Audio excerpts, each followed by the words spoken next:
Gaan maar begin. Goeienaand almal.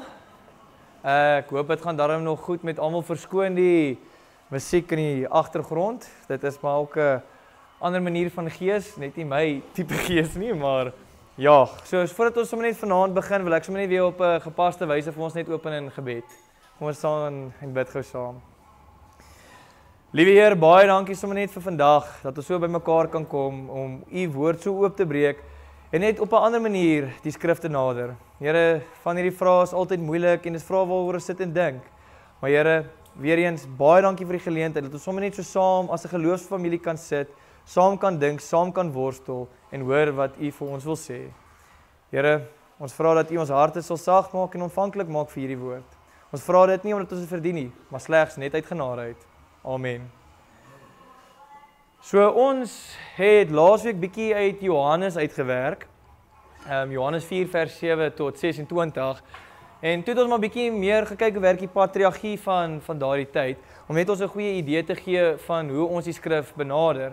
Nou vandag gaan ons weer dieselfde roete bietjie volg met 'n sosio-historiese lees van Lukas 7 vers 36 tot 50. Die perikoop sê die vergewing van 'n sondige vrou. So dit gaan meer fokus op die verkenning van patriargie en Jesus se hantering van vroue in die Bybel. Nou hierdie aanbieding ondersoek die sosio-historiese konteks van Lukas 7 vers 36 met spesifieke fokus op patriargie, eer en skaamte en kulturele taboe. Ons poog om te verstaan hoe hierdie elemente die interpretasie van hierdie gedeelte beïnvloed en wat die implikasie daarvan is vir God se koninkryk, soos wat die evangelie hierso vir ons probeer verduidelik. Wat bedoel ons met eer en skaamte? Is dit wel Afrikaans sê? Yes, honor and shame is die... Eer my of jy maak my skaam? Ja, so, hulle daai tyd gepraat van honor and shame. Die vertaling direk is eer en skaamte. So dit was nou maar op 'n skaal gewees waar jy gewerk het. Hoe meer eerbaar jy is, hoe hoër op die skaal het jy geklim. En skaamte is nou maar basies 'n vernederingsding gewees. Dus ek met skaamte, kan ek sê, wat is 'n mooi woord, gekonfronteer word, het ek my eer verloor. So dit is weer eens om nou net weer bietjie terug te gaan vir die wat nou nie laasweek hier was nie. Dit is die patriargale skaal van daardie tyd, van eer en skaamte. Boaan is die patriarg, die familiehoof gewees. Dit was die oudste manlike leier van die familie met die hoogste gesag. Onder hom was die mans, seuns en ander manlike familielede met sekere regte en verantwoordelikhede. Wanneer ons hierso praat van seuns, praat ons van die ouderdom van 13 jaar opwaarts, soos wat ons nou sê die Jode het hulle bar mitzvah afgelewer, hy het nou 'n man geword. Dis nou hulle wat hier rond gelê het. Dan onder hulle is vrouens, dogters en vrouens onder gesag van die patriarg en mans. Ons gaan nou in vandag se gedeelte ook ietsie interessant sien, maar hierdie vrouens se status was bepalend geweest oor die man of deur die man met wie hulle getroud was. Dan kom ons by die volgende vlak. Onder hulle is kinders. Dit is jong seuns, nou praat ons van 12 jaar en jonger. Dan dogters, en dan afhanklik, dit was nou bepalend geweest van hulle ouers. Dan nog laer was mense wat vir families gewerk het en sonder volle vryheid. So dit is nou maar wat ons meer bekend is as jou slawe, as jy vir iemand gewerk het. Ons het die voorbeeld gevat van 'n domestic worker, as ons nou eintlik so kan stel, maar net sonder vergoeding of 'n klein bepaalde vergoeding. En dan heel onder is die oneerbare mense, dis die uitgeworpenes, die armes, mense wat hulle eer verloor het, soos ons sê, daai tyd was dit 'n baie interaktiewe gemeenskap gewees waar jy gepraat het en teologiese debatte ingegaan het en gevoer het. En as jy die debat verloor het, of jy het siek geraak, of jy is as oneer verklaar, het jy hier rond gedwaal. So dit is nou gewoonlik die mense met wie Jesus ook gewerk het, is die uitgeworpenes, die wat nou deur die samelewing uitgestoot is. So dis eintlik die mense met wie jy nie te doen wou gehad het nie. Nou, dit het 'n groot impak gehad op die samelewing. Patriargie vorm die samelewingsnorme en beïnvloed geslagsrolle en verwagtinge. Dit lei dikwels tot die marginalisering van vroue en versterk stereotypes oor manlikheid. In die eerste eeu was hierdie impak beduidend meer sigbaar wat interaksie, sosiale status en magsdinamika beïnvloed het. So, hoe hoër jy op die skaal beweeg het, hoe meer eer het jy gehad. Hoe meer het jy bepaal wat hier rond gebeur het. En ons het nou laasweek gepraat, binne in daai skaal, as ons praat van die familiehoof, dan vorm daar weer nou 'n nuwe skaal wanneer dit kom by jou religieuse leier, jou priester en so meer op tot en met diviniteit waar God is. So daar skale binne in skale. Binne daai skaal is daar weer 'n piramide, nog 'n piramide, nog ensovoorts ensovoorts ensovoorts. So ons moet altyd hierdie in gedagte hou wanneer ons die Bybel lees. Ons praat van eer en skaamte. Nou ons lees vandag uit Lukas uit. En Lukas is geskryf so tussen 80 tot 90 na Christus. Dit is gerig aan 'n Griekse Romeinse gehoor en beklemtoon Jesus as die redder vir alle mense, Nie net soos wat ons daai tyd verstaan het, daai mense nie, maar vir alle mense. Veral die gemarginaliseerdes. Die samelewing was patriargaal van aard met meer eer en skaamte as belangrike waardes, maar vroue was meestal afhanklik van hulle mans se sosiale status. So hoe hoër my man was, hoe hoër was ek, maar ek kon nie hoër geklim het as die status van 'n vrou nie. So weer eens soos ek genoem het, 'n stelsel binne in die stelsel. Nou ons lees weer van die van die Middelterreense wêreld hierso in die 1ste eeu waar ons nou self bevind.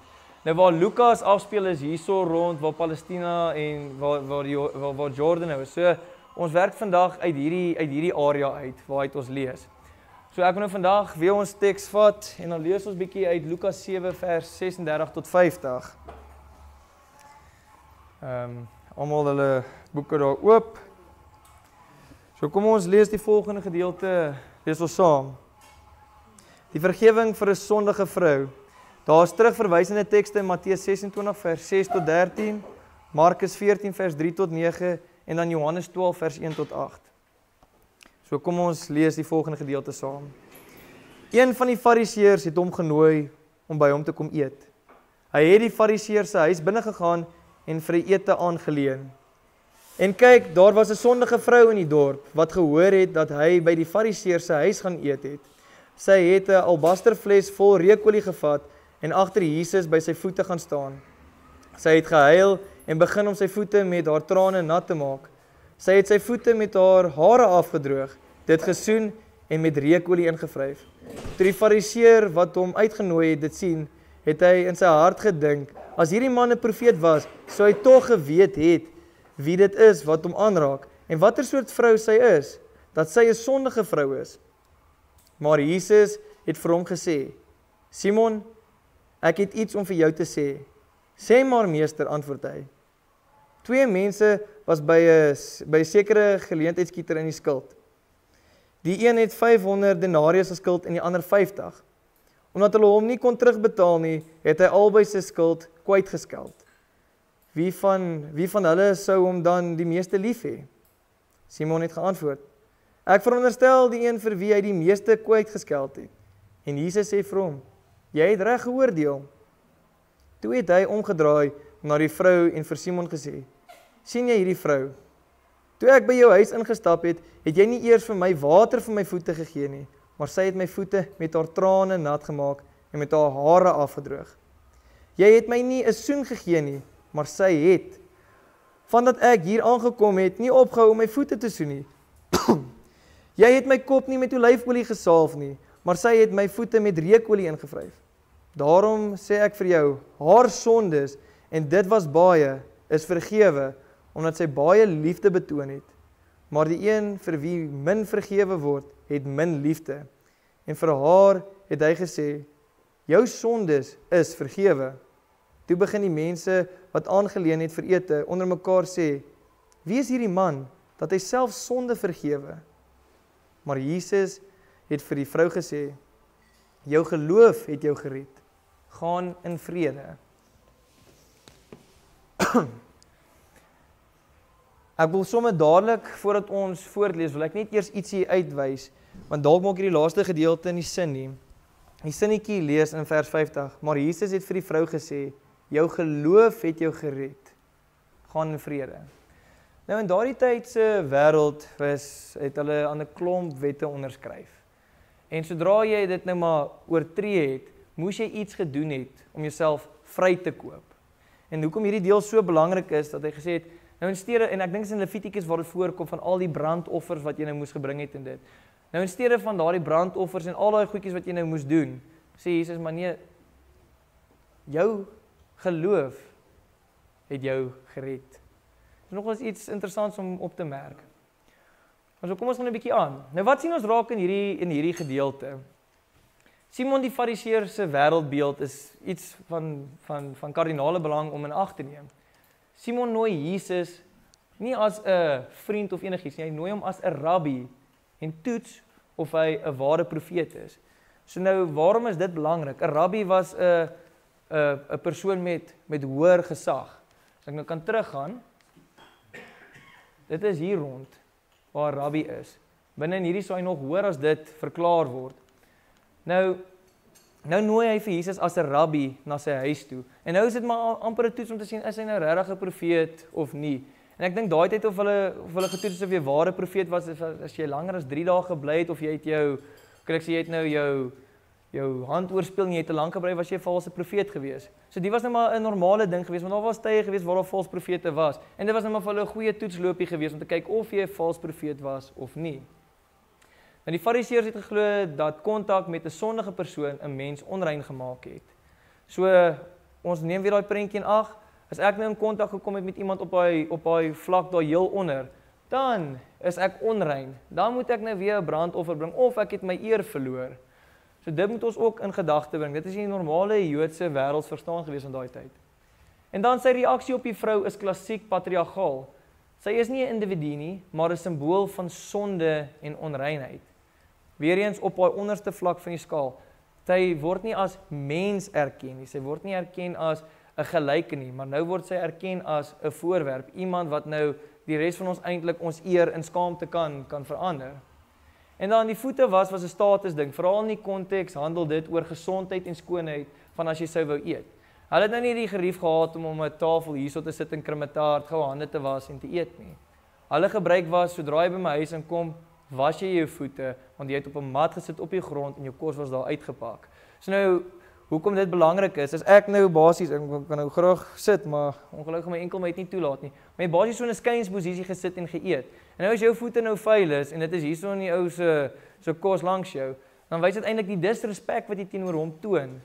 En dan kan jy groot aanstoot van sê, maar okay, jy verklaar my nou eintlik as oneerbaar, want nou moet ons onthou, ek het jou genooi vir ete in my huis, en ek sien jou as 'n gelyke.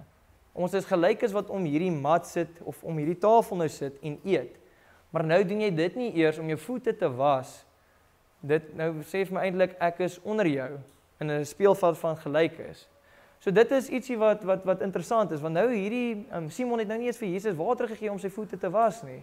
'n aksie en 'n daad wat eintlik van selfsprekend was. As jy ingestop het, daar was nou maar 'n bekertjie gewees van emmer, was gou jou voete en dan kom eet jy saam. Dan kom ons, ja. Wie is die Fariseërs? Wie is die Fariseërs? Jode. Hulle was Jode gewees, nie Jode. Hulle was nie Jode gewees, as ek dit mis het. As ek dit reg het. Hulle was die ouens wat 615 wette gehad het. Yes, Wat jy moes na. korrek. So, hulle was nie Jode. Hulle het in Christus geglo. Ja, Maar hulle was nie Jode. nie Joodse Christene. Nee, en dan die sou 'n mens verkeerd wees as jy sê dat dis eintlik 'n power struggle tussen Simon en Jesus. Korrek. Simon wil eintlik jy weet 'n alkoholies bly. Ja, so dit was 'n normale ding gewees, soos oom sê nou, net om dit te herhaal op die PowerPoint, die vraag is oor Simon het nou eintlik Jesus se eer getoets, om te kyk of ons nou op dieselfde vlak is ek reg as ek hom so verstaan? So dit was 'n normale ding gewees. Ek het jou eer kom toets, as ek nou oom Willem toe sou nou kom, ons is in dieselfde beroep nou na regte. Nou sê ek nee, ek dink nie hy is op hierdie vlak waar ek is nie, en oom Willem dink ek is nie op sy vlak nie, maar nou gaan ons dit uitberedeneer. Nou wil ek kyk of hy eintlik, hoe kan ek sê, kan oplewe tot dit wat hy praat. En dit was normaalweg gewees, en hierdie was 'n toets gewees, soos ons sê, 'n toets gewees of hy 'n ware profeet is. Nou wil ons kyk of ek en jy op dieselfde vlak speel, want as jy dit nou nie kan bewys nie, dan het jy jou eer verloor. Maar jou ware profeet gryp ook terug na die Ou Testament, wat eintlik sê dat Lukas wat dit skryf, verstaan die Jode. Yes. Hy is ook 'n Jood, hy verstaan die Jode, daarom sê hy eintlik 'n Jesus wat 'n profeet is. Nou.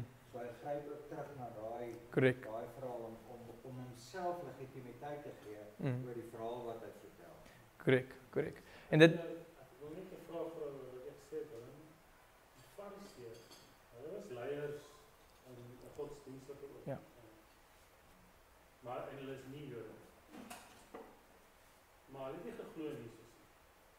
Nee, hulle het geglo, maar hulle het geglo Jesus, jy gaan na Jesus toe deur die wet onderrig. Okay. Hulle was ekstreem, hulle was nie sag op die wet nie. Waar ons sê, die wet is daar om ons te vertel van Jesus, sê hulle, Jesus is daar om ons eintlik te vertel van die wet. Okay. Ja, hulle het 615 wette gehad wat jy moes onderhou. Verstaan. Maar hulle het in die Ou Testament obviously Ja, hulle kom eintlik van die Nuwe Testament. Hulle kom eintlik van Jesus se. Kyk, dis deel van die groeperings. Kom ek probeer dit nou verduidelik. Ons het 'n groot rugby span. Nou daar's 300 ouens wat speel. En op 'n dag besluit die Stormers hulle gaan nou op hulle eie. En 'n bulle gaan op hulle eie. So hier nou 'n groot klomp Jode. Nou is 'n tipiese klomp kinderwerk, hè. So ek en Karin en Jacques begin nou 'n koekie vorm en Willie en Gert hulle begin nou 'n koekie vorm. En dis wat nou die Fariseërs doen. So ons begin mekaar sê, "Hier weet, hier Johanna. Kyk hoe beleef hulle." So die Fariseërs het eintlik na Christus het hulle regtig eers hulle stem dik. Maar nou probeer hulle met die wette, probeer hulle eintlik sê, ons is die regte gelowiges, omdat die wette uit die Ou Testament kom. En Ja, dankie daarvoor, want die vraag in baie keer in die Bybel word, is die Fariseërs wat Jesus probeer aanval. Ja. Maar as hulle glo in hom, hoekom doen hulle? Nee, die ding wat Omdat hy nie die wet onderhou. korrek. Maar hulle glo hy is die seun van God. Of nie Ja, in daai opsig. hy was, maar onthou nou, hy doesn't play the rules. Ja, so hulle hou vas aan hulle lewe. Ons moet net in gedagte hou, daai tyd was dit 'n groot skuif geweest. Jy het geskuif van 'n Jood na 'n nie-Joodse Christen, of nee, van 'n Jood na 'n Joodse Christen na 'n nie-Joodse Christen na Christen. Dit was nou nie net iets wat gehou, so wat ons gaan in die versies lees, môre is ek by dit. So daai tyd het hulle geglo die wet gaan jou red. En die messiaanse verstaan van daai tyd was, dit gaan iemand wees wat uit die lyn van Dawid uitkom, hy onderhou die wet, hy gaan vir ons, gaan hy nou vir ons regverdig gee en hy gaan ons kom red. En dit is waar teen Paulus ook altyd in preek, hy sê, dis nie die wet wat jou gaan red nie, want jy is 'n slaaf van die wet. Jy onderskryf jou eintlik on die wet, maar dis Jesus wat jou kom red. So ons moet dit ook in ag neem, soos wat Oom Willem gesê, dit is 'n skei van groepe van dit. Ek meen om 'n Christen genoem te word in daardie tyd was erg geweest. Dit was 'n vernederingsspil geweest. Gesê, "Ha, Christus, julle is Christene." Dit is eintlik 'n vernederingsspil geweest. Kan ek gou die woord fariseer kom van 'n Arameese woord wat beteken die afgesonderde. Hulle wou afgesonderd leef van alles wat nie suiwer en heilig in hulle oë was nie. Selfs van die ander ortodokse Jode. En nee, dankie Oom Willem. Dan kom ons by die tweede gedeelte van wat sien ons raak. Die vrou se aksie, 'n oortreding van sosiale norme. Sy tree op met radikale vrymoedigheid. Hoekom ons die woord radikale vrymoedigheid gebruik, gaan ek nou hier onder verduidelik, maar hulle kon nie daai tyd met vrymoedigheid gegaan het in jou huis of in publiek nie. Dis hoekom dit so interessant is dat sy net na 'n ou se huis toe gegaan het, hierdie persoon na Simon se huis toe ingegaan het. Sy het eintlik nie daar gehoord nie. Sy het na Jesus toe gegaan. So sy kom in 'n huis in waar sy nie welkom is nie eerstens. Al wat jy kon beweeg het was saam met jou man of net in die spasie waar jy toegelaat was jou huis. Of as jy nou net iets as inkopies gaan kry van daardie tyd. Dis al waar jy kon beweeg het in publiek, maar as jy in publiek was, moes jy jouself beklee het. Sy raak Jesus, verskoon my. Hoekom is dit 'n vrou? Hoekom is dit 'n vrou? Ja, hoekom is dit nie 'n man nie? Hoekom beskryf Oor die vrou. Ja, hoekom beskryf jy dat 'n vrou is wat dit doen? Ons moet dit onthou oor dit wat die konteks wat Lukas sê vir ons. Dit was die gemarginaliseerdes gewees en die uitgeworpenes. Dis hoekom dit 'n vrou is. So dit was vreemd gewees en nie gewoon gewees dat 'n vrou gekom het nie. So nou praat ons weer as ons op hy skaal kyk, hier mense wat nou heel onder is. Die teks wat interessant is, Simon het gesê, maar as hy geweet het wie sy was, Dit wys eintlik dat sy klaar 'n uitgestote individu was, 'n uitgeworpene was van die samelewing. Soos ons sê, sy kom in 'n huis en waar sy nie welkom is nie. Sy raak Jesus aan. Nou moet ons onthou hoekom hierdie interessant is. Simon het Jesus genooi as 'n rabbi. Sy raak Jesus aan en was sy voete met trane, 'n emosionele en 'n ongewone daad. Sy gebruik haar hare. Nou, ons moet onthou jy was beklee geweest. So as jy jou hare losgemaak het, was dit iets intiems geweest. Die losmaak van 'n vrou se hare was destyds 'n intieme gebaar geweest. Jy kon dit nie gesien het nie, of jy was vasgetrek of jy was toe geweest. En dan sy salf sy voete, 'n eerbetoon wat gewoonlik vir konings of profete gereserveer is. Kom is hierdie interessant? As ek in jou huis ingekom het daar 'n skottel water gelê. Moes my voete gewas het want ek gaan nou saam met jou eet. Ons is nou gelyk is. Maar nou kom hierdie vrou in en nou was sy Jesus se voete. Wat dan nou eintlik sê ek is nou gelyk met julle. Iets wat nou nie normaal is nie, wat vreemd is, want nou in daai tyd en dit was Simon se reaksie geweest. Ek sou vir julle oor so 'n paar slides sal ek vir julle net vir julle 'n visuele beeld probeer van dit gee. Nou sit almal daar so, okay, Simon, nou kom hierdie oneerbare vrou in, hierdie oneerbare voorwerp kom nou hier in. Was die rabbi se voete wat eintlik na regte sê, nou is ons op dieselfde vlak. Dit kan ons nou nie wees nie. Nou is my eer aangevat. So die rabbies hulle sou hier gewees het. Kom ons sê Simon hulle praat hierso. Ja, so die vlakke waarvan ons praat is hierdie. So ons kan nou maar sê daar was familiehoofde. Kom ons neem aan dit was een van hierdie twee gewees. Die familiehoof en die man. So dit was die eerste twee vlakke gewees. Nou Simon het gesê hierdie vrou as Jesus net geweet het wie sy was. Ons kan nou maar aanneem sy was 'n uitgeworpene gewees. Wat nou gebeur is nou kom was sy voete. Nou na regte klim sy hierdie skaal tot daar. En dis waar hulle funksioneer. Nou hoe die ongeluk kom hierdie vrou nou op ons vlak. Sy het opgeskuif.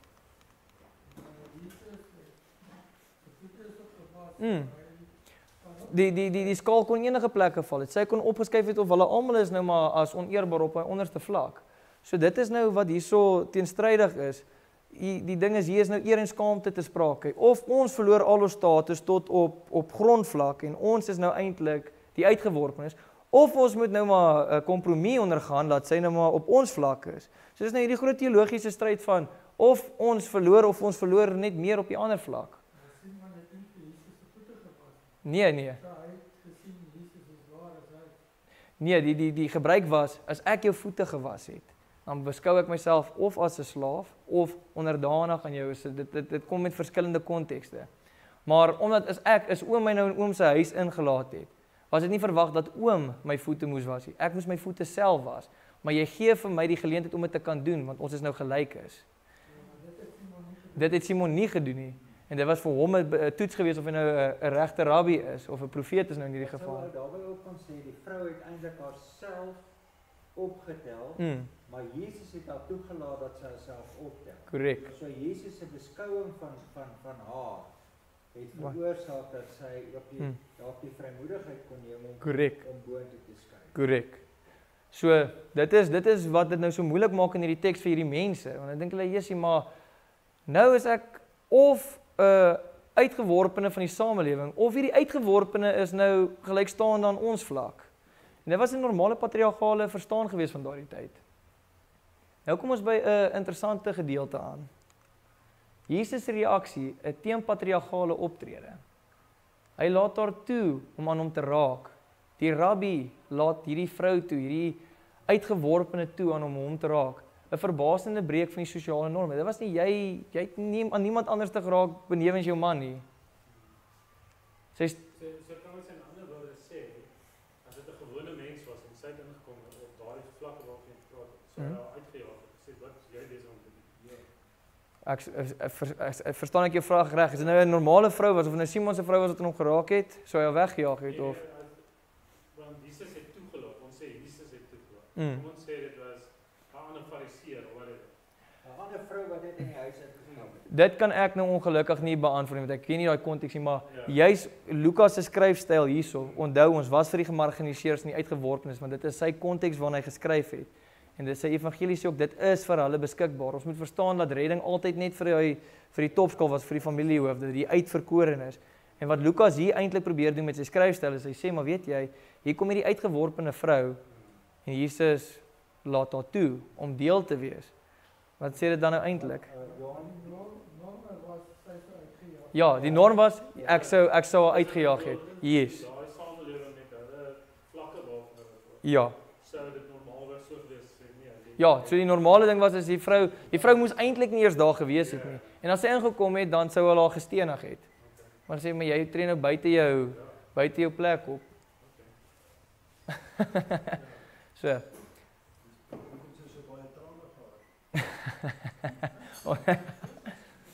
Ja, nee, so. Hy stel haar as 'n voorbeeld van ware liefde en geloof, terwyl hy Simon se oordeel bevraagteken. Jesus vergewe haar sondes, iets wat slegs God sou kon doen, en verklaar dat haar geloof haar gered het. Kom ek daai deel uitwys? Dis net die wet, soos hulle verstaan het, wat jou kon gered het. Jy moes hierdie offers gaan voortbring het, om jou siel te kan red, of jouself te kan red. Ek moes of 'n bees brand, of 3 duwe brand, of al daai goedjies. Ek moes myself dan nou regverdig verklaar het. Maar nou kom hierdie ding, sonder dat daar nou enige opoffering is, van iets wat voortgebring word, verklaar Jesus, dat jou geloof jou gered het. Nie die brandoffers, nie die wet nie. Nou sien jy dieselfde ding kom in Paulus voor, waar Paulus sê, maar dis nie die wet wat jou vryspreek nie, maar dit is Christus wat jou vryspreek. Jesus vergewe haar sondes. Waar is die eerste keer wat dit gebeur?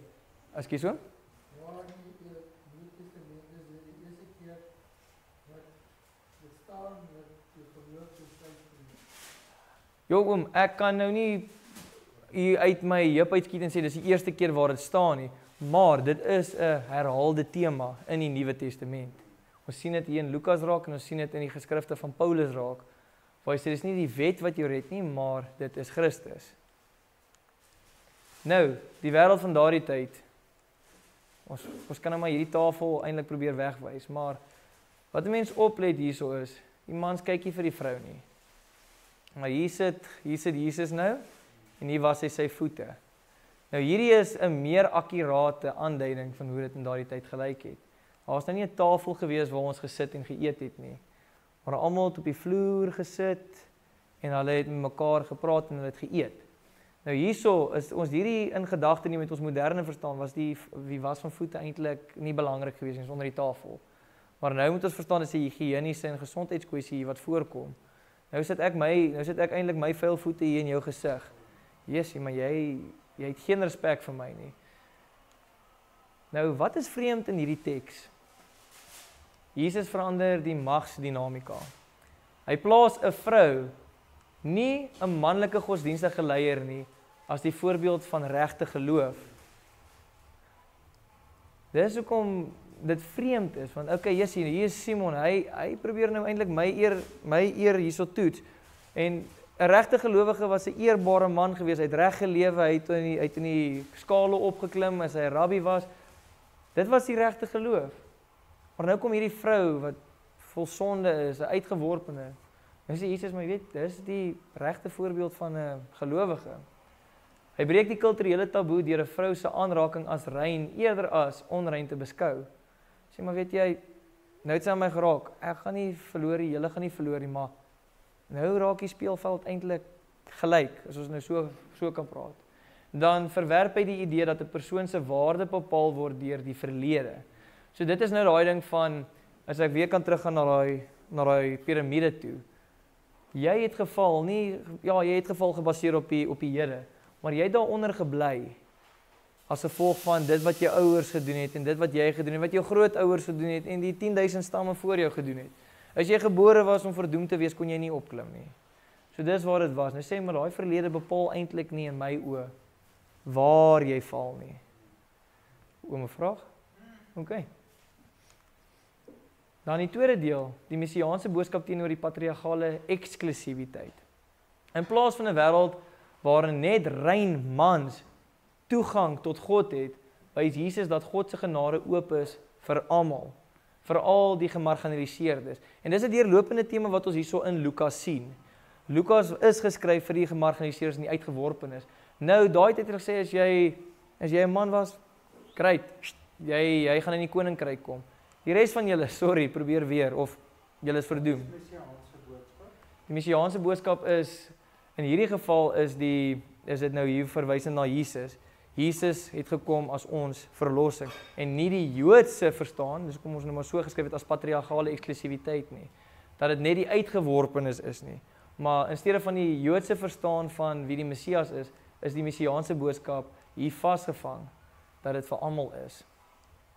Nou hierdie episode demonstreer hoe Jesus 'n nuwe sosiale orde verkondig, een waar vrouens wat selfs die wat deur die samelewing afgewys is, 'n sentrale rol in geloof en redding speel. Weereens soos wat ons laasweek gesê het, dan val daai piramide weg. Daai piramide was bepalend geweest tot jou rykdom en dit, maar nou sê daar's eintlik nie so ding hierso in die koninkryk van die Here nie. Dis gelyke veld. Ekskuus, Job. Dis eintlik verskriklik wat daar gebeur. Ja. Ek dink nie ons verstaan eintlik wat daar gebeur. Ek bedoel dis teen, soos wat jy daar in die begin gesê het, dis teen die kultuur en dis teen alles in vir wat ek is. Ek is 'n patriarg, ek is 'n man, vrouens is niks. Maar laat maar weer ook sulke mense wat in daai goed voor en daai omstandighede lewe. Ja.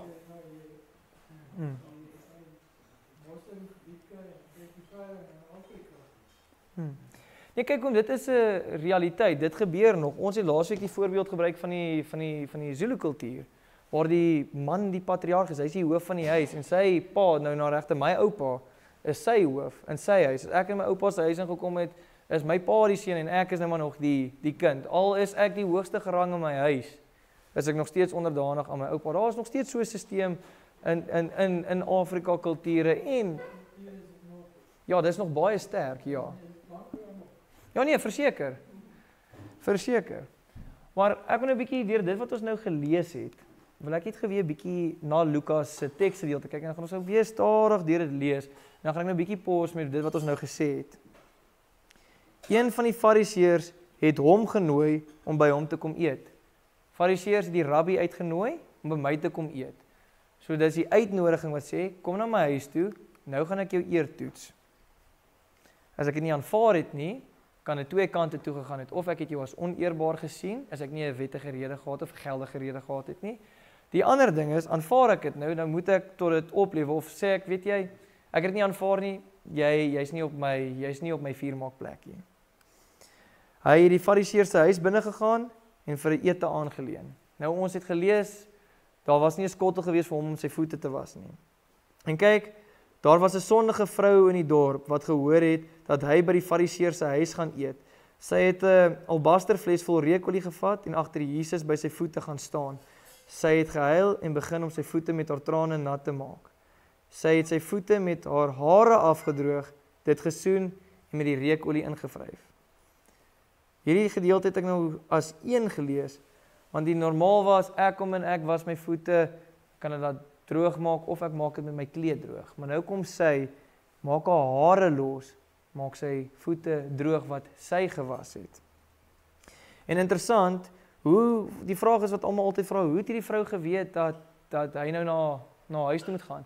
Dit was gewoonlik afgekondig in die publiek. Ons spot mos altyd, nou kan ons nie verstaan in die ou tydse films, waar hierdie mense op hierdie blok staan en daar's 'n paal agter hulle, en dan doen hulle aankondigings. Dit was normaalweg geweest en gesê nou Simon het nou vir Jesus uitgenooi om nou by sy huis te gaan eet. Dit was 'n gewone aankondiging geweest. Dit was nou maar so 'n gewone broadcast message geweest in vandag se tyd. So dit, ja, 'n WhatsApp. Dit was 'n gewoonte geweest. 'n WhatsApp status, kom ons stel dit so. En dan ja, kom ons lees verder. Toe die fariseer wat hom uitgenooi het dit sien, het hy in sy hart gedink, as hierdie man 'n profeet was, sou hy tog geweet het wie dit is wat hom aangeraak het en watter soort vrou sy is, dat sy 'n sondige vrou is. As hy nou 'n profeet was, as hy nou 'n rabbi was, sou hy dit nie toegelaat het dat hierdie vrou sy voet gewas het, want en weer terug te beweeg hiernatoe. Die rabbi daar gelê. Hy was nou bo hierdie was hy nog gewees. Nou laat hierdie rabbi dit toe dat hierso, hierdie vrou hier. Dis nou kom sy was my voete. Hy kon dadelik soontoe gegaan het of die omgekeerde is. Sy het opgekom. Maar die norm was jy's nou daarso. En Iets sê vir my dat omdat sy haar hare gebruik het, sy het haar totaal en al gaan verneder. korrek, Eintlik. korrek. Sy kon nie nog iets gee nie. Dis nou haar hare wat Ontklee, ja. Soos ek sê, daai tyd, jy het of jou bedek, dat hulle niks kan sien, maar nou, soos ons sê, dit was 'n intieme ding gewees. As jy 'n vrou se hare lank gesien het dit iets van intimiteit gesê, iets van ek gee my oor, iets in daai lyn. En dis interessant wat jy noem is dat sy nie haar kleed gebruik het nie, maar haar hare, iets persoonlik, iets baie naby. 'n Vernederingssprong.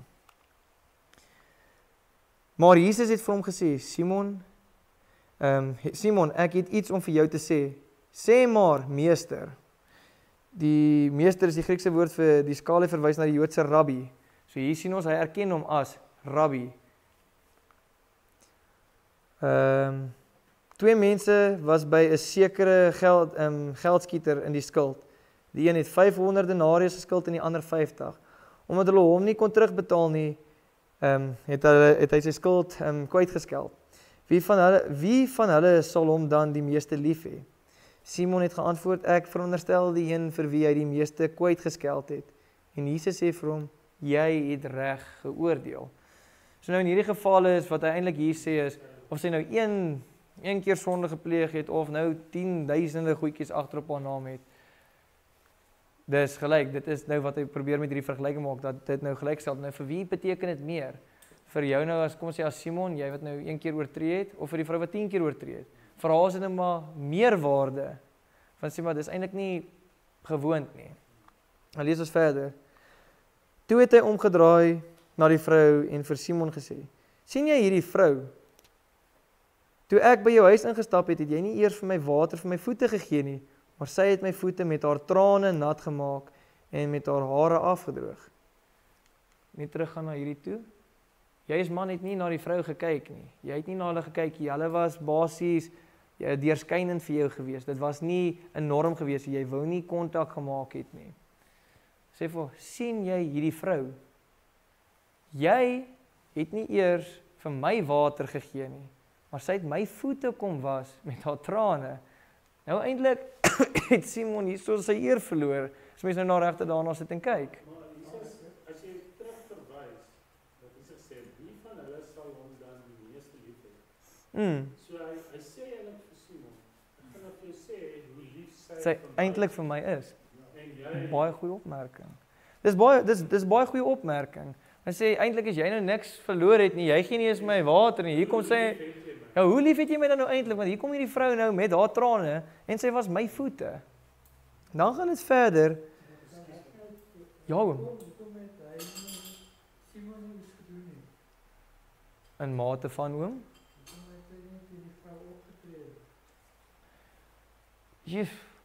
Dit gaan maar oor die aanraking sal ek sê oom. Ek weet nie, ek kan regtig nie daai antwoord hoekom het Simon haar nie uitgejaag nie. Ek sit ongelukkig maar net soveel voel maar. Eintlik daai ja. en of hulle was hom dalk uitvang met iets. Omdat hy dit toegelaat het. Ekskuus oom. Ja, so ek dink in daai tyd was dit van okay, hoekom wil ek as ek nou maar net so kan spekuleer. Okay, weet jy, hierdie vrou gaan nou aan sy voete raak. Hoekom wil ek sy eer toets? Hy gaan ons so klaar verloor. Maar nou kom hierdie dinge en wat interessant is, soos wat ons vroeër gehoor het, is dit gesê meester rabbi wat hom klaar op 'n hoër vlak nou basies ag. Maar nou sit hulle met hierdie teologiese dilemma. Nou gaan ons almal eintlik ons eer verloor of ons moet haar tot op ons vlak bring. Ons nou besluit verloor ons groot of verloor ons nog groter. Dis eintlik wat hierso ter sprake is. Dan lees ons verder. Jy het my nie 'n soen gegee nie, maar sy het. Vandat ek hier aangekom het, nie opgehou om my voete te soen nie. Jy het my voet nie met olyfolie gesalf nie, maar sy het my voete met reukolie ingevryf. Daarom sê ek vir jou, haar sonde, en dit was baie, is vergewe, omdat sy liefde betoon het. Maar die een wie min vergewe word, het min liefde. En vir haar het hy gesê, jou sonde is vergewe. Soos ons gesê het, net God kon jou sonde vergewe, of jy het, of moes iets gedoen het, om vergewe te word, om as 'n geregverdige gesien te kan word. Hoekom moes Simon vir Jesus soen? Moes hy vir hom soen, ja, om sy voete toe. Ek dink dit gaan weer vir my terug na die gelykes toe, daai broederlike kus op die wang. Dit was dit, en dan die ander ding, oor die reukolie wat ingevryf is. Soos ons gesê, dit was net 'n aksie gewees wat vir die konings gebeur het, of koninklik is, of soos ek sê, hoër gesagte mense van daardie tyd. Was nie net iets wat normaalweg gebeur het nie. Of ek nou die mees oneerbaarste persoon in die dorp was, so ek hier nou net opgehardloop het na Nero toe en sy voete gaan salf het nie. Nee, ek wou dit nie gedoen het nie, want ek sit hierso met 'n faktor van of hulle gaan my stenig of wel, daai van hulle gaan my nie eens in die paleis toelaat nie. Maar hier is dit iets interessants. Nou erken hierdie vrou regte, maar weet jy is 'n koning, jy is vir my 'n hoogagtende mens. Toe begin die mense wat aangeleen het vir ete onder mekaar sê, wie is hierdie man dat hy selfs sonde vergewe? Nou daai tyd is dit eintlik, jy het nou hoogverraad gepleeg. Jesusie, jy doen nou eintlik die Here se werk. Want ons moet onsself heeltyd kom vrykoop. En sê, weet jy, jou sonde is vergewe. Jesusie, dat hulle hom nie daar gestenig het nie, is eintlik 'n wonderwerk. Maar hy sê hierdie persoon wat hoog geag word, wat maak ons dan nou eintlik? Maar Jesus het vir die vrou gesê, jou geloof het jou gered. Gaan in vrede. Nou lees ons hierdie gedeelte nou, is dit nie net 'n normale teksgedeelte nie. Dan lees ons dit en ons wonder maar, okay, sjoe. Hier kom nou 'n magsverskil. Of die vrou kom op, of ons almal gaan af. Maar Jesus het daar nou eintlik 'n gelyke verklaar. Nou is daai piramide weg, nou sit ons weer gelyk. En daar is nou baie ander gelykenisse. Ons het nou gelees laasweek van die Samaritaanse vrou by die put, waar ons nog ene ter sprake sien is hier in Johannes 8 vers 1 tot 11, die vrou wat op egbreek betrap is, en dan Maria van Bethany salf Jesus se voete, soortgelyk aan hierdie verhaal wat ons nou gelees het. Maar net kortlikse opsomming oor hierdie, die vrou wat op egbreek betrap is, wat die gemeenskap gedoen het. Ek het jou in 'n ander huis gevang by 'n man, vat haar uit, nou gaan ons jou stenig. Dit was 'n normale ding gewees. 'n Vrou in 'n ander huis, ander man. Hulle moes dan ook die man gestenig het. Maar hoekom dit opmerkend is dat hulle net die vrou wil stenig, toe sê Jesus vir hulle, maar julle kan nie net die vrou stenig nie, nou regte moet julle die man ook stenig, want hy is dan gelyke sondaar. Nie omdat hy nou op 'n hoër vlak is, beteken hy word nou vrygeskel van die sonde nie. Nee. Hulle is daar gelyk is. Wat het hulle as sonde gesien? Sonde in daardie tyd was iets wat onrein was, wat oneerbaar was. As jy nou iemand ingedoen het, jy sê ek het nou by Johan twee skape gevat, of hy het vir my 2 skape geleen, in hierdie geval nou. En ek sê ek gaan vir jou terugbetaal met 3 lammers. Ja, Johan, ek kon dit nou nie gedoen het nie. Sorry. Ander geval, ek is 'n vrou, ek het nou geboorte geskenk aan 'n dogter, ek was as oneerbaar verklaar tot ek 'n seun kon gekry het. So daar's baie goed wat hulle praat binne in die patriargie. Die groot ding wat mense eintlik gesê het, ouens, julle is bo, well done, julle hoef eintlik niks te doen nie, maar as julle daaronder is, sorry. Maar vrouens, julle is eintlik na regte gesien as voorwerpe. En dis hoe dit is. Soos wat ons vroeër gesien het in die oorlogsdae, as jy jou mag wou betoon het en jy wou 'n man verneder het jy sy manlikheid weggevat. Wat doen jy? Jy het seks met daai man. Jy vat sy manlikheid weg, want nou het jy hom dieselfde vlak gewaardeer eintlik as 'n vrou en nou nog laer ook. Dis hoekom daai teks van 'n man sal nie by 'n ander man slaap soos by 'n vrou nie. Dit is 'n eer en skaamte debakel daar. Met ander woorde, sonde is as jy nie by die reëls hou, die kulturele reëls hou van die samelewing. So as ek nou jou Jesus pleeg in wese sonde. Hierso. Ja. In hierdie teks. Korrek. Want hy praat met die vrou, hy tel haar by wyse van spreuke op en sy vat aan hom en. So hy is eintlik is hy en nou ook 'n son. En wat se Simon se oë is sondaar, nee. 'n verskriklike sonde. Korrek. Want dit was die Joodse verstaan gewees. As jy 'n rabbi was, sou jy eintlik nou nie opgetree het soos wat Jesus opgetree het nie, dit was hulle verstaan gewees, want jy het 'n sekere hoeveelheid reëls, wel nie sekere hoeveelheid, was 'n klompie reëls, maar jy sou binne in hierdie raamwerk gebly het. En Jesus het die hele tyd buite die raamwerk gewerk. En dis sê, maar weet jy, dis 'n radikale aksie. Want ek neem aan om buite goed wat jy sê, want as jy gesê het jy sondes is vergewe. Dit gaan Hoe vergewe sondaar se en hy het nie saggies en daaroor gesê om het gehoor dat almal dit kan. ja. Ja. Dis eintlik 'n stukkie ironie. Want hy is eintlik die ou wat verkeerd is. Nie sy nie. Hy Hy het dit toegelaat. Ja, die vrou was 'n sondaar gewees en hy moes eintlik na regter gesê, jy, ja. trek op jou rok en dan gat jy. Maar hy laat haar toe. Kom hier in die huis in, was my voete. Die ander mans kyk nie eers vir die vrou nie, want hulle wil nie met dit te doen hê nie. Maar ons het nou net hierdie Jesus as 'n gelyke verklaar. Nou sit ons met 'n probleem, want nou sê ons is gelyk aan hom, die sondaar wat die vrou toegelaat het. Ag nee. dis wat hier sou voortkom. Maar jy kon seker dit sê ook vir ons, Jesus het eintlik nie omgegee oor wat die mense patriargie strukture was nie. Nee. En deels daarvan is dalk die punt daarvan dat soos dit is. Maar as ek nou toe Jesus begin preek het, het hy in verwondering gestaan want hy het met gesag gepraat. So hy het op hierdie stadium ook homself al bewys of al Die aanduiding van Simon wat sê meester, rabbi, sê hy's klaar op 'n hoë vlak van gesag. So die was die wêreldse standaard gewees. Die was Jesus se standaard gewees. Hier sit ons eerbare, oneerbare, sondaar. Ons is almal op dieselfde vlak. Ons is nou gelyk is. Soos jy het hierdie toegelaat.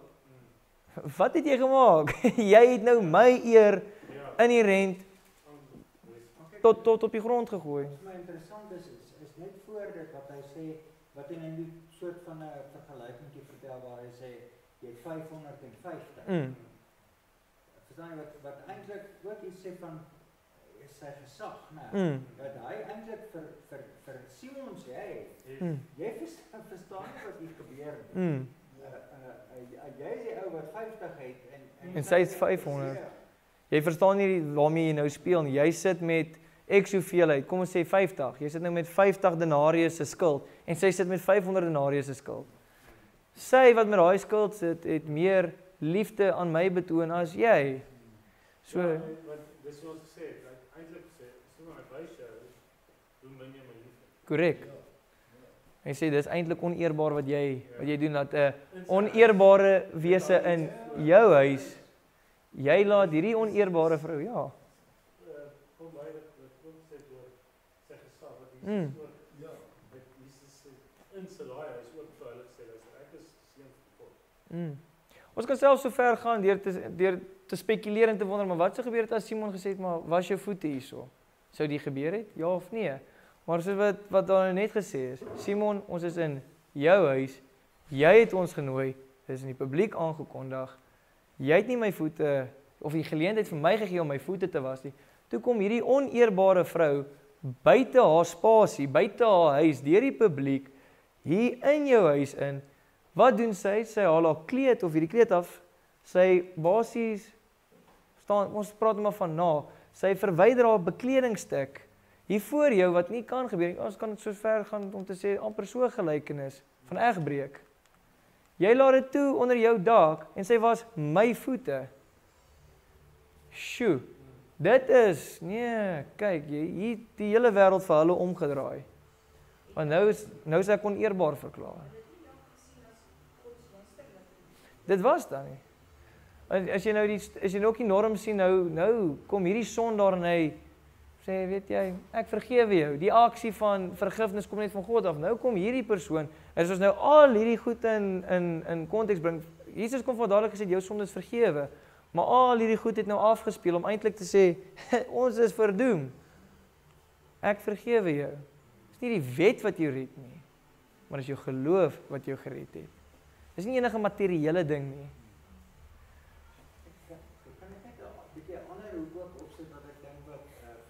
eenvoudigheid ook help om dit goed te verstaan. Kyk, Lukas het jy nou gewys was in Jordanië, né? Ja, hier rond. Hy was in Jordanië. So Christus was nou daar en wat in Jerusalem gekruis het. So hy het opgegaan tot in Jordanië. En hy skryf nou vir daai mense wat daar is, oor wat daai ou gedoen het in Jerusalem. En ek wonder of deel van die kultuurhistoriese nie is dat daai mense wat daar was, eintlik almal op die onderste vlak gebly. Hulle was arm en hulle was eintlik verwerp en hulle was eintlik uitvaagsels. Die ryk ouens het in Israel gebly. En nou skryf hy eintlik vir hulle om te sê, dis eintlik julle die Christus voorkom het. Nie die Simon nie, maar julle. Nie die uitverkorenes nie. Nie daai, want daai klompie ouens daarbo was almal in Jerusalem. Ja. En hierdie klomp ouens is amper soos maar as jy nou by ons, hierdie ouens in die stad was almal die ryk ouens en die ouens wat daar op Swartwater en op Oldhuis bly. Hulle is die en nou is Lukas daar. So nee, dit is die ding wat ons vroeër genoem het. Hierdie het 'n skaal binne homself gehad. Kom ons praat gou sommer net meer moderne taal. Ek bly in Menlyn as die familiehoof. Nou praat ons net van hierdie gedeelte in totaliteit. Ek's in Menlyn. Okay, maar ek kom van Johannesburg af. Ek is daarso in Bryanston. Okay, ek kom daar van Heidelberg af. Ek kom hier van Villiers af. Ek kom hier van Durban af. Ek kom hier van Ryds af. Hoe groter die ekonomie was, hoe hoër was jou status gewees. Dit is hoe hulle dit bepaal het. Die was baie oor ryk en arm en siek en nie siek nie. So dis die skale waarop hulle werk. So daar was 'n skaal binne in 'n skaal. So die laagste persoon op daai skaal was nog steeds hoër as hierdie groep gewees. So dit is maar hoe dit nog altyd werk. Daar is 'n piramide en 'n piramide gewees. Ons sê mos 'n goeie Ponzi skema. Ja. Conservatief is dit 'n ware verhaal of is dit kyk oom, of dit waar is al dan nie, of dit 'n gelykenis is of 'n ware verhaal. Die kern van die ding is of dit nou vir my gaan die kern nie oor of dit gebeur het of nie gebeur het nie. Die kern van die boodskap lê hier binne waar Jesus sê maar hierdie is nie van belang nie. Hierdie moet eintlik nie teenwoordig wees nie. Dit kan kom met enige teologiese debakel van het die nou gebeur, het die nou nie gebeur nie, maar kom ons kyk wat is dit wat eintlik hier vir ons vertel word. Hoe verduidelik hierdie skrif my beter van God se koninkryk? Hoe verduidelik hierdie skrif my van wie Jesus is? Wie is hierdie Messias wat gekom het? Of dit 'n ware verhaal is of 'n nie ware verhaal is nie waarop ek my hart breek nie. Vir my die belangrik is wat wil hierdie teks my nou eintlik sê? Van wie is hierdie Messias, van wie Lukas hierso praat? Vir wie Lukas in die 80 tot 90 na Christus geskryf het? Wie is hy? Maar is dit nie so dat ons glo wat Jesus gesê het is wat werklik gebeur het? En Jesus het hier gepraat. So dit kan nie 'n verhaal wees nie, dit moet die waarheid wees. Jy sê kom ek die vraag nou gesê. As jy nou terug gaan na die landkaarte met jou. Elke boek beskryf die skrywer om 'n bepaalde boodskap oor te doen. So die verhale wat hy vertel is om daai boodskap oor te doen. Lukas wil vir ons sê dat mense wat ons as marginaal beskou is vir Jesus belang. Daarom bly hy in Jordanië. Want in Jordanië is al die armes van armes. So nou het hy 'n boodskap vir die armes van armes deur vir hulle die verhale te vertel. En dis wat Christus gedoen het. Want onthou, hy vertel wat hy onthou toe hy saam met Christus was.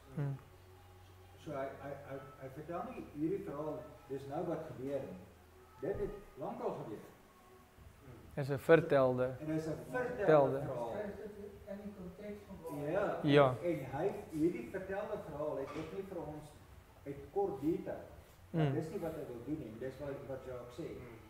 Wat hy hier wil sê is, hy wil vir daai ouens wat in Jordanië bly, wat ek wil amper sê in die plakkerskamp daar bly, sê, hey, hoor hierso, jy dink Christus is net 'n betoring. Christus is ook in die plakkerskamp en kom ek vertel vir jou 'n storie. Hy het by Simon gaan eet, en toe daar 'n vrou inkom wat van die plakkerskamp afkom. Ja. Ekskuus ek. Nee, dis baie Dit moet 'n ou versie. nee. Dit kan net 'n preek op 'n video. Dit kan ook Ek weer die punt is wat ek stem heel saam met die punt. Wat ek net wil byneem, as wanneer daar in die Bybel Jesus gekwout word, wat Jesus gesê het, het dit so gebeur. Dis nie 'n verhaal wat hulle quote Jesus se direkte woorde, nie het Jesus gepraat. Ek wil 'n ding by dit as ek ietsie so kan by las Johan. Dis 'n is ons praat van o, sorry Tannie. Nee, ek dink ook nie hy het dit self probeer nie. Hy het deeglik navorsing. So Ja, hy met feite uit getuienis. Volgens getuienis hy So Johan, net om jou te beantwoord op hierdie. Kom ons kyk gou die tyd om en by wanneer hierdie gebeur het. 80, 90 na Christus. Die grootste skok wat die belydensklas altyd vind is dat Jesus 4 voor Christus gebore is.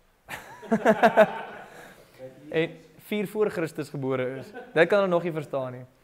Maar dit is oor die Romeinse tyd wat geïmplementeer is. Kom ons sê Jesus het hier tot en met 35 om en by 35 na Christus gelewe. Nou die is 'n vertelde storie. Ja. En hoe het ek gesag gekoppel aan 'n storie? Ek het 'n naam gekoppel. As ek gesê het, maar keiser Nero het dit gesê. Jy sê okay, maar nee, nou beproef ek nie meer my gesag nie. Nou beproef ek keiser Nero se gesag. En dit is hierso wat ons kan sien wat Lukas as ons hierdie gedeelte lees, maar Jesus het gesê. Nou koppel hulle gesag aan dit wat gesê is. Dit is eintlik die groot spoel wat ons hierso verstaan. Ja, ek glo die ja nie. Ek verstaan die vraag. wat ek nou wil bysê nou, daai is 80 tot 90 na Christus. Johannes was op daai stadium 80 tot 90 jaar oud. Wat in daai stadium eintlik wetenskaplik onmoontlik was om so oud te word. Gemiddelde ouderdom daai tyd was 40 as jy weet. Maar nou sê daai tyd is die ding geskryf. Baie keer die is op ons datering wat ons het van moderne tyd. Hy's terug gedateer, hy's daai tyd gevind. Dit is die omstrek en die tyd waarin hulle kan bevind. Maar baie keer het jy goed gekoppel en wanneer ons hierdie tyd vasstel, praat ons maar met 'n wat is die mooi woord, 'n window, 'n venstertydperk. Ons skat dat hy in hierdie tyd gebeur, want dis waar die meeste bronne gedateer is van daardie tyd, want dit is gedateer met sekere gebeurtenisse van daardie tyd. Die wetenskaplike sê, dis hoekom ons die woord omstreeks insit. Vir die wetenskaplikes, dis hoekom ons die woord omstreeks. Die wetenskaplike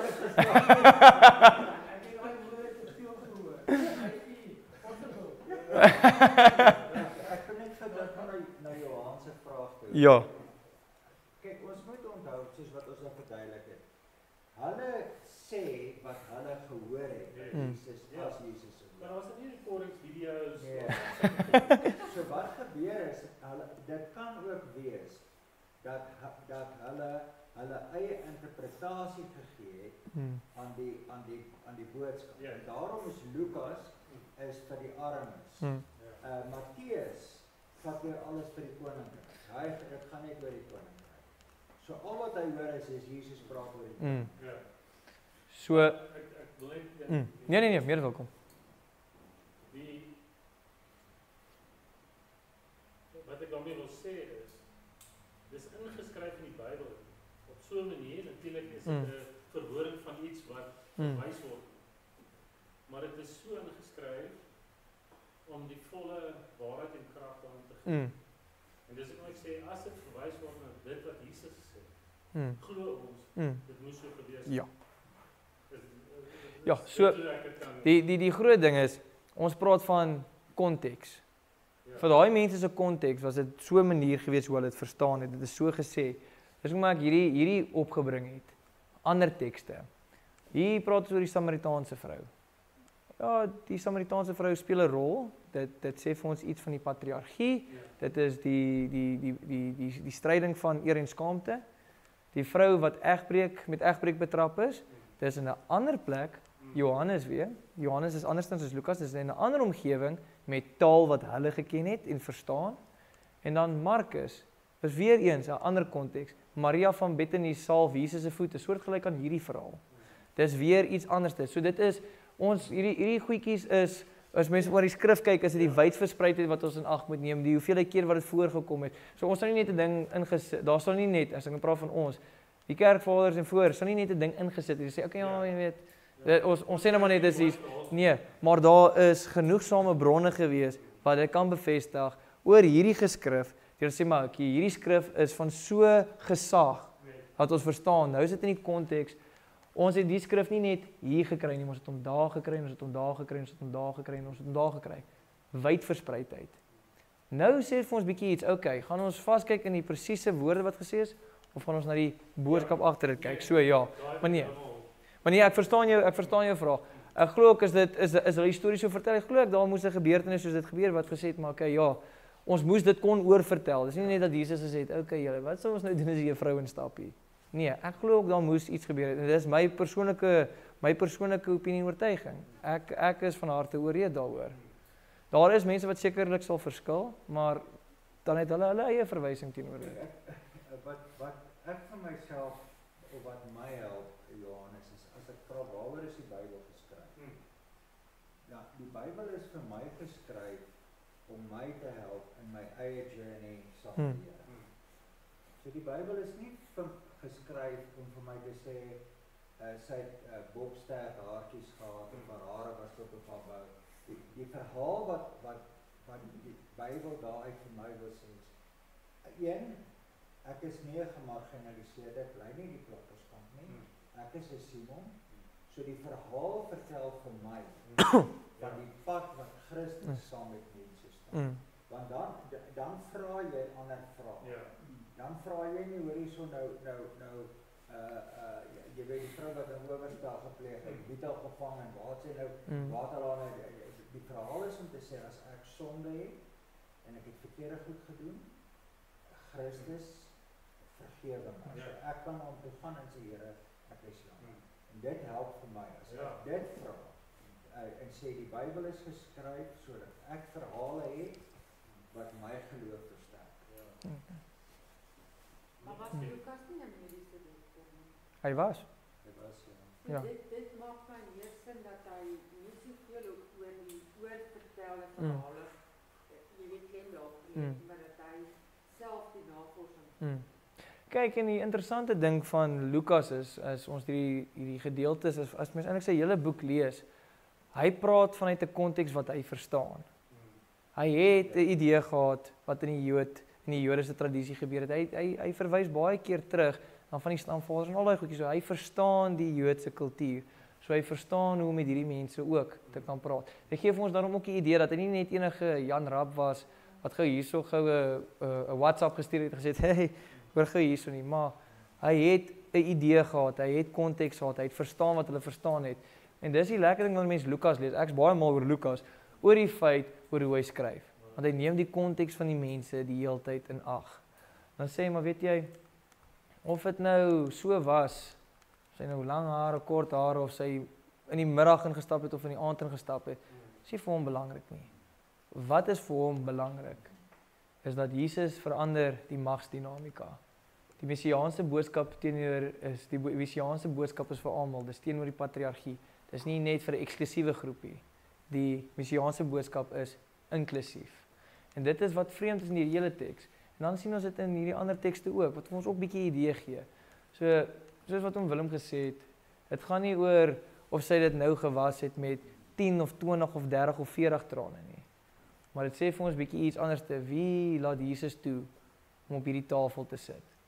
In 'n vertrek vol van familiehoofde en mense van baie gesag, waar hulle almal op hierdie selfde mat sit en eet, is hierdie vrou eintlik 'n gelyke van ons almal.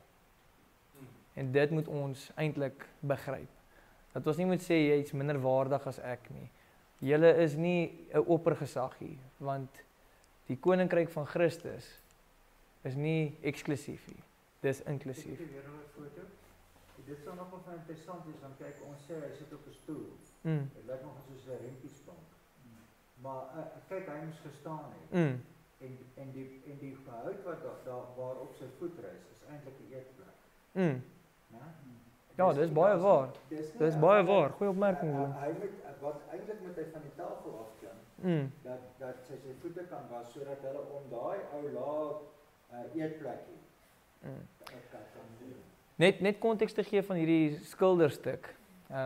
Interessant, wat waarvan praat. Let gou op, die 3 kerse. Die 3 kerse. Dit sê vir ons iets van die 3 eenheid. Dis nou wat die skilder wou gedoen het, is die 3 kerse.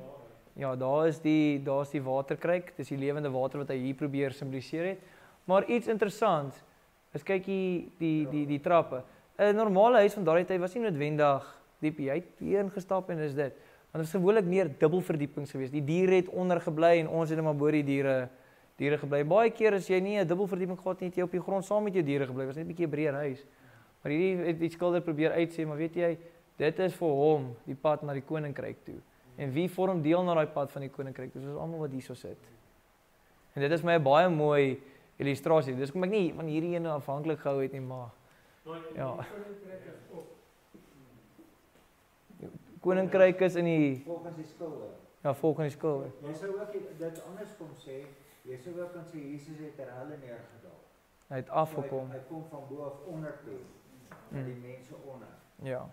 So nee, dis 'n baie diep teologiese stuk. Ek spot altyd so, ek wonder of die man nie die hekke is waar ek nou moet werk nie. Ekskuus hom? Ek kan nou nie op sy naam kom nie. Ek moes hom gesaai het, maar my tyd was net te min om hom te gaan soek. Maar nee, dis vir my baie mooi om net dit te dink. En eintlik soos jy net nou gesê het, vir al die mense daar binne, selfs vir die hoogmoediges. Korrek. Want ek kry hulle weer jammer as Want hy is hulle sleg. Ja. Ja. Maar selfs vir die hoogmoediges is daar genade. Want dan kyk ons na daai skilderstuk. Dan neem ons hierdie een ag. Want God weet. God, ja. Hulle is ook net mense. Hulle weet nie wat hulle moet. Jy is hoogmoedig. Jy kan kom. Jy is die uitgeworpene. Jy is nog steeds welkom. Julle is ook. Dis wat hierdie teks vir ons eintlik sê. Die wat hierso is, of jy daar bo is, of waar onder is, of op vlak 1, 2, 3, 4 of 5, of wie weet waar jy is, of jy rabbi is, of wie ook al, jy is welkom by die tafel van Christus. So ja. As hy baie dankie almal. Oom Willem wil vir ons afsluit in gebed. Dankie oom. Here, as ons so met die skrif lees en werk, dan staan ons elke keer verstom oor die kunstigheid waarmee die teks in mekaar gesit is. Ons sparkel in ons verstaan van wat die teks sê, die boodskap is. En tog elke keer dan is die boodskap wat in die teks kom vir ons bemoediging. Dat ons moet weet dat U ons liefhet. Amen. Baie dankie almal, was lekker geweest.